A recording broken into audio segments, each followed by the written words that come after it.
Il était 7 heures du matin, ce 12 janvier 2003, et l'aube se frayait un chemin hésitant à travers le ciel gris acier qui pesait sur les monts du Cantal. Le petit hameau de Valombré, blotti au cœur de l'Auvergne, était enveloppé d'une fine couche de neige poudreuse qui drapait les toits d'ardoise des vieilles fermes, ajoutant à l'austérité du paysage. Un froid saisissant s'infiltrait partout, et le silence de la campagne était si profond qu'il semblait absorber toute vie, ne laissant que le souffle du vent pour briser la quiétude. Dans l'une de ces bâtisses isolées, aux murs de pierre noircis par le temps et la suie, une ampoule nue diffusait une lumière blafarde, luttant pour percer la pénombre et révéler les contours d'une pièce où la tension était palpable, presque visible dans l'air lourd. Au centre de cette pièce, le docteur Jean-Pierre Bernard, médecin de campagne respecté, se penchait avec une concentration intense sur un berceau rudimentaire. Il examinait Louis, un nourrisson de quelques semaines à peine, dont les traits laissaient déjà apparaître des anomalies physiques et un retard de développement manifeste. Le visage du docteur, habituellement empreint de sérénité, était grave, presque inquiet. Une odeur âcre de bois fumant, mêlée à une humidité persistante et à une senteur indéfinissable de renfermé, imprégnait l'air. Solange Dubois, la mère, une femme d'une quarantaine d'années aux yeux fuyants, observait la scène, les mains jointes, une anxiété muette gravée sur ses traits fatigués, semblant retenir son souffle. À l'écart, adossé à l'encadrement de la porte, Marcel Dubois, le frère aîné de Solange et patriarche incontesté, observait la scène d'un air sombre et dominateur. Son regard perçant balayait la pièce, puis se posait lourdement sur le médecin, une présence silencieuse mais écrasante. Le seul son perceptible, outre le crépitement du feu dans la cheminée et le souffle du vent dehors, était celui contenu du docteur. Malgré des décennies d'expérience dans les foyers les plus reculés de la région, Jean-Pierre Bernard ressentait un malaise profond, une intuition tenace que quelque chose de fondamentalement tordu se cachait derrière cette façade paysanne, une vérité inavouable masquée par ce silence assourdissant. Le docteur Jean-Pierre Bernard, après des décennies passées à sillonner les routes sinueuses du Cantal, avait appris à lire les silences et les non-dits de ces campagnes âpres. Mais la scène de ce matin-là, dans la ferme des Dubois, dégageait une atmosphère d'une lourdeur inédite. Le nourrisson, Louis, présentait des signes cliniques qui dépassaient le cadre d'une simple fragilité infantile, un retard de développement flagrant, des anomalies faciales discrètes mais inquiétantes, et un regard qui semblait déjà lourd d'une souffrance inexpliquée. Le docteur Bernard, habitué aux maladies courantes et aux petits bobos, sentait que quelque chose de bien plus grave se jouait ici. Ce n'était pas seulement la pauvreté ou l'isolement, c'était une détresse profonde, presque génétique, qu'il ne pouvait ignorer. L'intuition tenace, aiguisée par des années d'observation des dynamiques familiales rurales, lui dictait d'agir. Il savait que dans ces hameaux reculés, les secrets s'enterraient aussi profondément que les racines des vieux chênes, et que briser l'omerta demandait une détermination sans faille. En quittant la ferme, le froid mordant du petit matin ne parvenait pas à dissiper le malaise qui s'était insinué en lui. Il savait qu'il devait faire le premier pas, rompre le silence. Quelques jours plus tard, alertée par le signalement précautionneux du médecin, Agnès Martin, assistante sociale expérimentée de l'aide sociale à l'enfance, basée à Aurillac, se rendait à Valombré. La route sinueuse, bordée de sapins enneigés, la menait vers cette ferme isolée, promesse d'une mission délicate. Agnès connaissait bien la complexité de ces territoires où la méfiance envers l'administration était un réflexe ancré. Dès l'instant où elle franchit le seuil de la bâtisse des Dubois, l'odeur âcre et l'humidité ambiante confirmèrent les descriptions du docteur. Elle observa Solange, la mère, dont les yeux fuyants et la posture résignée trahissaient une anxiété et une soumission évidente. Marcel, le patriarche, trônait tel un roc immobile, son regard sombre et perçant ne laissant transparaître aucune émotion, mais exerçant une pression palpable sur l'ensemble de la maisonnée. Agnès, rompue à la lecture des dynamiques familiales tordues, sentit immédiatement la tension latente, le poids d'un secret indicible. Les conditions de vie sommaires, l'absence de joie enfantine apparente, tout contribuait à forger une image qui dépassait le simple dénuement rural. Lors de ses visites suivantes, Agnès Martin s'efforça de créer un lien avec les enfants, une tâche ardue face à l'omerta et la peur qu'elle devinait profondément ancrée. Pierre, l'aîné, âgé d'une quinzaine d'années, montrait une intelligence vive mais un mutisme protecteur. Ses yeux, parfois, croisaient ceux d'Agnès avec une intensité qui en disait long, comme s'il cherchait de l'aide sans oser la demander. Marie, la cadette, était plus effacée encore, absorbée dans ses propres pensées, tandis que la petite Lucie, la plus jeune après Louis, semblait la plus vulnérable, son développement affectif et social apparaissant manifestement en retard. Les récits incohérents de Solange concernant la paternité des enfants, mêlés à la présence écrasante de Marcel, ajoutaient à l'inquiétude grandissante de l'assistante sociale. Elle comprenait que le « secret de famille » n'était pas qu'une simple expression ici. C'était un mode de vie, une prison invisible construite sur des décennies de silence et de domination. Agnès savait qu'elle se heurtait à un mur de résignation et de peur, mais son instinct professionnel lui criait que la vie de ses enfants était en jeu. Face à l'ampleur des soupçons et à la difficulté de percer le mur de silence, Agnès Martin prit la décision inévitable de solliciter la gendarmerie nationale. C'était un pas crucial, marquant la transition d'une simple observation sociale à une enquête judiciaire potentielle. Elle contacta le capitaine Sophie Leclerc, une officier rigoureuse et déterminée, basée à la brigade de Saint-Flour. La situation, bien que malheureusement pas unique dans ces régions reculées, nécessitait une approche méthodique et respectueuse des cadres légaux français. En France, la protection de l'enfance est une priorité absolue, et des lois comme celles relatives à l'agression sexuelle ou au viol sur mineurs, ainsi que l'abus de faiblesse, sont intransigeantes. Le signalement d'Agnès, étayé par les observations du docteur Bernard et ses propres constats, déclenchait la procédure. Le capitaine Leclerc savait que pénétrer dans une telle forteresse familiale, où l'isolement géographique et les traditions ancestrales avaient longtemps permis à de sombres pratiques de prospérer à l'abri des regards, serait un défi de taille. La République, à travers ses institutions, s'apprêtait à confronter un secret enfoui depuis des décennies dans les entrailles du Massif central. Le capitaine Sophie Leclerc, officière de la gendarmerie nationale basée à Saint-Flour, reçut le signalement d'Agnès Martin avec la gravité que la situation exigeait. Rompue aux enquêtes en milieu rural, elle savait que ses affaires, souvent dissimulées derrière des façades de respectabilité et des décennies de silence, étaient les plus difficiles à dénouer. La description des anomalies du jeune Louis, l'attitude de Solange, et surtout l'emprise patente de Marcel, peignaient un tableau alarmant. En France, la protection de l'enfance est une doctrine fondamentale, et chaque signalement de maltraitance ou de suspicion d'abus est traité avec une rigueur implacable, encadré par des textes de loi précis. Leclerc comprit immédiatement que l'affaire Dubois, loin d'être un simple cas de négligence, pourrait révéler des ramifications bien plus sombres, exigeant une approche méthodique et une patience à toute épreuve pour percer cette forteresse d'omerta cantalienne. Les premiers jours de l'enquête furent consacrés à une phase d'observation discrète, menée par des gendarmes en civil pour ne pas alerter prématurément la famille ni la communauté. L'arrivée des véhicules officiels aurait pu sceller encore davantage les bouches. La ferme des Dubois, isolée et austère, semblait garder ses secrets derrière ses épais murs de granit.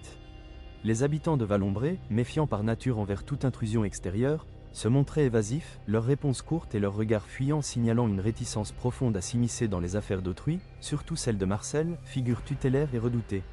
L'odeur persistante de fumée et d'humidité qui émanait de la bâtisse, même de l'extérieur, ajoutait à l'impression d'un univers clos et hermétique, un microcosme régi par ses propres lois non écrites. La phase d'investigation formelle débuta avec les premières auditions. Solange Dubois, convoquée à la brigade, resta figée dans une posture de soumission, ses réponses décousues et contradictoires sur la paternité de ses enfants, évoquant des relations passées dont les détails restaient flous, même pour elle. Marcel, quant à lui, campait sur un déni absolu, sa voix grave et son regard perçant balayant les enquêteurs d'un air de défi, minimisant les inquiétudes du médecin et de l'assistante sociale à de simples malentendus, ou à l'ignorance des modes de vie ruraux. Le capitaine Leclerc savait que la vérité ne se livrerait pas facilement, que chaque mot serait arraché, chaque aveu contraint, et que l'emprise psychologique exercée par Marcel sur sa sœur était un obstacle majeur à la libération de la parole. L'enquête s'étendit alors à l'environnement proche de la famille.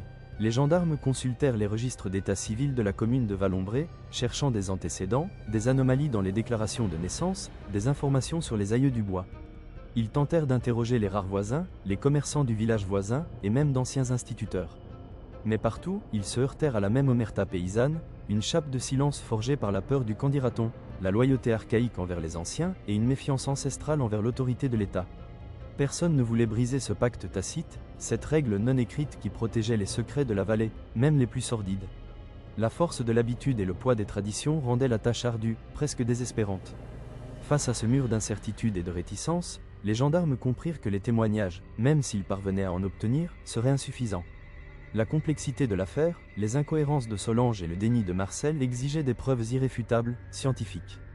Le sort des enfants, en particulier celui du petit Louis dont la santé suscitait tant d'inquiétudes, dépendait de cette avancée.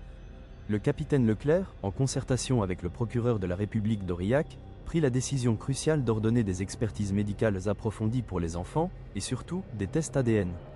Ce serait le levier qui permettrait de briser le silence, de faire éclater la vérité nue, et de confirmer les soupçons les plus insoutenables qui pesaient sur la famille Dubois et son patriarche. Même avec l'approbation du procureur, la coordination de ces examens médicaux spécialisés et des tests ADN pour plusieurs enfants, particulièrement dans une région aussi reculée, présentait des défis logistiques et administratifs considérables. Obtenir les autorisations judiciaires nécessaires, trouver des spécialistes disponibles, pédiatres, généticiens, psychologues pour enfants, et organiser leur transport, tout en maintenant la discrétion, s'avérait un processus complexe. Le système administratif français, bien que solide, peut être lent, exigeant de multiples niveaux de validation et une coordination minutieuse entre les services de la justice, les affaires sociales et la santé. Cette phase initiale mettait à l'épreuve la patience et la détermination du capitaine Leclerc et d'Agnès Martin, soulignant la lenteur inhérente des procédures légales. Malgré l'ordonnance judiciaire, Solange, toujours profondément sous l'emprise de Marcel, opposa une résistance initiale aux examens médicaux de ses enfants. Sa peur de Marcel et l'habitude ancrée du secret la rendaient réticente à exposer ses enfants à un examen extérieur, même pour leur propre bien. Marcel, usant de son autorité, refusa catégoriquement, arguant une intrusion injustifiée dans leur intimité. Il tenta d'intimider Solange et les enfants, renforçant l'omerta et compliquant la tâche des autorités qui voulaient éviter des mesures plus coercitives, comme un placement immédiat, potentiellement traumatisante pour les mineurs. La situation exigeait une approche à la fois ferme et délicate, pour ne pas briser davantage des liens déjà fragiles. La communauté de Valombré, déjà méfiante, devint encore plus réticente à mesure que la nouvelle de l'enquête et des tests médicaux se propageait. Les villageois, liés par des décennies d'histoire et une méfiance ancestrale envers la « justice » parisienne, opposaient une résistance subtile ou ouverte à la coopération. Ils offraient des alibis vagues pour Marcel, exprimaient leur scepticisme sur la gravité de la situation, ou feignaient simplement l'ignorance. Ce silence collectif, forme de résistance passive, rendait difficile aux gendarmes de recueillir des preuves ou un déroulement cohérent des événements, illustrant à quel point la culture du « secret de famille » était profondément enracinée dans ces communautés isolées et autosuffisantes. Les expertises médicales approfondies, ordonnées par le procureur de la République d'Aurillac, représentaient la clé de voûte de l'enquête. Elles devaient apporter la preuve irréfutable que les soupçons les plus sombres étaient fondés, au-delà des témoignages fuyants et des non-dits.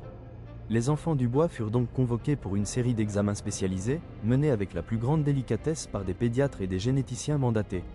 Cette démarche, encadrée par le droit français de la protection de l'enfance, visait à établir non seulement leur état de santé général, mais aussi à rechercher des anomalies génétiques ou des retards de développement spécifiques qui pourraient indiquer une consanguinité. L'enjeu était colossal. Il s'agissait de traduire en faits scientifiques ce que l'intuition du docteur Bernard et la perspicacité d'Agnès Martin avaient pressenti, de donner une voix à l'indicible à travers le langage implacable de la science, pour enfin briser le mur de silence érigé par des décennies d'omerta. Les rendez-vous médicaux, organisés loin de Valombré pour préserver leur confidentialité et la sécurité des enfants, furent des moments d'une tension extrême. Le petit Louis, dont l'état de santé avait initialement alerté le docteur Bernard, fit l'objet d'une attention particulière. Les examens cliniques révélèrent des retards de développement importants et des traits morphologiques subtils, mais distincts, qui, sans être des preuves définitives d'inceste, orientaient fortement les diagnostics vers une possible consanguinité. Les pédopsychiatres qui accompagnèrent ces consultations observèrent également chez Pierre, Marie et Lucie des signes de stress post-traumatique, une forme de mutisme sélectif et une méfiance généralisée envers les adultes, symptômes malheureusement trop familiers chez les enfants victimes de maltraitance. Chaque observation, chaque détail, venait renforcer le dossier de la gendarmerie, tissant une toile de présomption de plus en plus solide autour de la famille Dubois. Parallèlement aux prélèvements ADN, qui nécessiteraient des semaines pour livrer leurs conclusions, les premières analyses des dossiers médicaux des enfants et les observations des spécialistes mirent en lumière une série d'incohérences et de lacunes dans leur suivi sanitaire. Certains vaccins manquaient, des retards de croissance étaient avérés, et des troubles du comportement avaient été ignorés. Ces éléments, bien que n'étant pas des preuves directes des abus sexuels, témoignaient d'une défaillance parentale grave et d'un environnement précaire, confirmant les craintes initiales d'Agnès Martin et justifiant pleinement l'intervention des services sociaux et judiciaires. La vulnérabilité accrue de Lucie, la plus jeune des enfants après Louis, et son mutisme quasi total, alarmèrent particulièrement les équipes médicales, soulignant l'urgence de la situation et la nécessité d'agir rapidement pour leur protection. Pour comprendre la profondeur de l'omerta qui protégeait les Dubois, les enquêteurs, avec l'aide d'historiens locaux et de journalistes d'investigation, explorèrent les archives et les récits de la région. Le Massif central, avec ses vallées profondes et ses communautés isolées, avait souvent été le théâtre de drames familiaux restés tus, où le poids des traditions et la peur du déshonneur primaient sur la dénonciation. Des études sociologiques sur la vie rurale française soulignaient comment, dans ces microcosmes, la notion de « famille » pouvait parfois englober des pratiques déviantes, protégées par un silence collectif, presque une forme de survie communautaire face à un monde extérieur perçu comme hostile. Cette contextualisation historique et culturelle aida le capitaine Leclerc à mieux appréhender la complexité de l'affaire et la résistance farouche des habitants de Valombré à toute ingérence. Face à cette pression croissante, Solange, bien que toujours sous l'emprise psychologique de Marcel, commença à montrer des signes infimes de fragilité. Les interrogatoires répétés, la présence insistante des gendarmes, et surtout, l'inquiétude grandissante pour ses enfants, qu'elle voyait examinés et pris en charge par des étrangers, ébranlait peu à peu sa détermination à maintenir le secret. Marcel, lui, redoublait de violences verbales et de menaces, tentant de resserrer son étreinte sur la famille, sentant que son empire vacillait. Mais les enfants, même les plus jeunes, percevaient aussi le changement d'atmosphère. Pierre, l'aîné, observait avec une curiosité mêlée d'espoir cette brèche dans le mur de silence, attendant le moment propice pour que la vérité éclate et que la justice, enfin, puisse s'exercer. Les enquêteurs, sentant que la vérité était enfouie bien plus profondément que les quelques décennies de vie de Marcel, ont alors entrepris une plongée méthodique dans les archives départementales et communales du Cantal. Ils ne cherchaient plus seulement des actes de naissance récents, mais remontaient les arbres généalogiques de la famille Dubois sur plusieurs générations.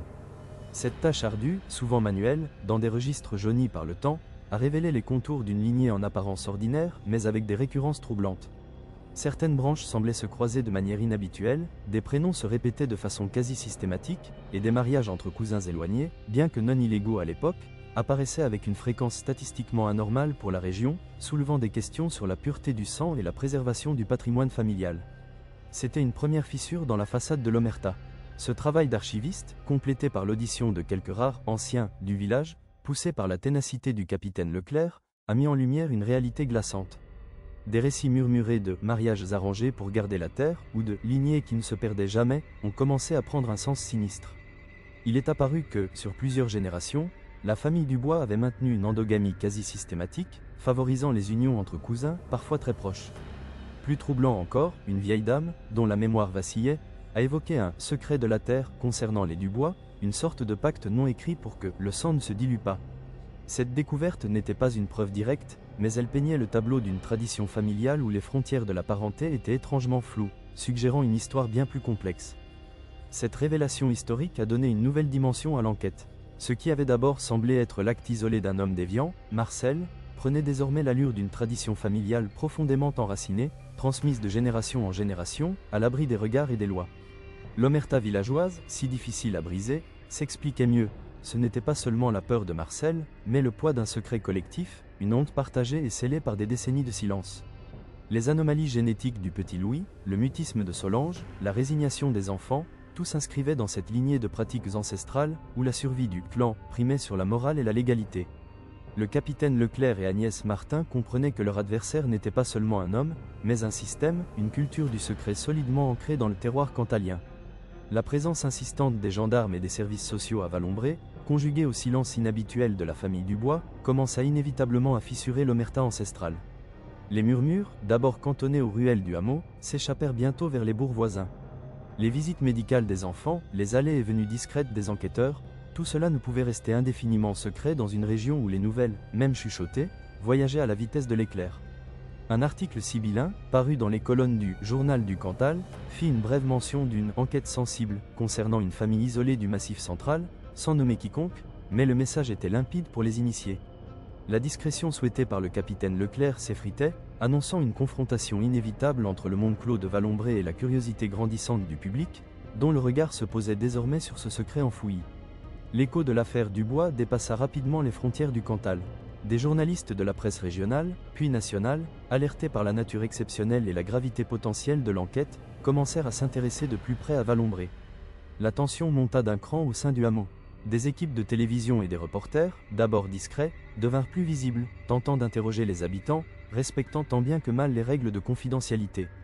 Les villageois, habitués à leur tranquillité ancestrale, se sentaient envahis, partagés entre une méfiance farouche envers l'ingérence extérieure et une curiosité morbide pour ce qui se tramait réellement chez les Dubois. Le capitaine Leclerc dut gérer cette nouvelle donne, tentant de protéger l'intégrité de l'enquête tout en faisant face à la pression médiatique grandissante, qui menaçait de transformer une affaire judiciaire complexe en un spectacle public.